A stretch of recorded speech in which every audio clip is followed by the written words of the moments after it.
भारतातल्या शहरांची ओळख अनेकदा ट्रॅफिक, गर्दी आणि कचऱ्यामुळे होते. पण आपल्या देशातच एक असं गाव आहे जिथे रस्त्यावर तुम्हाला एक कागदाचा तुकडाही पडलेला दिसणार नाही.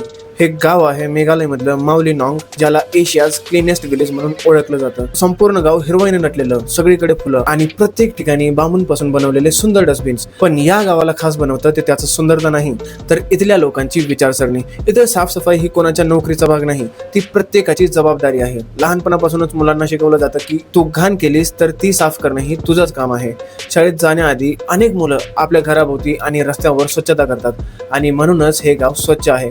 कारण इथे लोक नियम पाळतात म्हणून नाही, तर स्वच्छता त्यांच्या संस्कारांचा भाग आहे. आता एक प्रश्न पडतो, जर फक्त 500-600 लोकांचं गाव इतकं स्वच्छ राहू शकतं तर आपली शहरं का नाही? कदाचित कारण आपण स्वच्छतेला सवय म्हणून नाही, तर दुसऱ्याचं काम म्हणून पाहतो. खरा बदल तेव्हा होईल जेव्हा मुलांना गणित आणि विज्ञानासोबत सिव्हिक सेन्स आणि क्लीनलीनेस पण शिकवलं जाईल.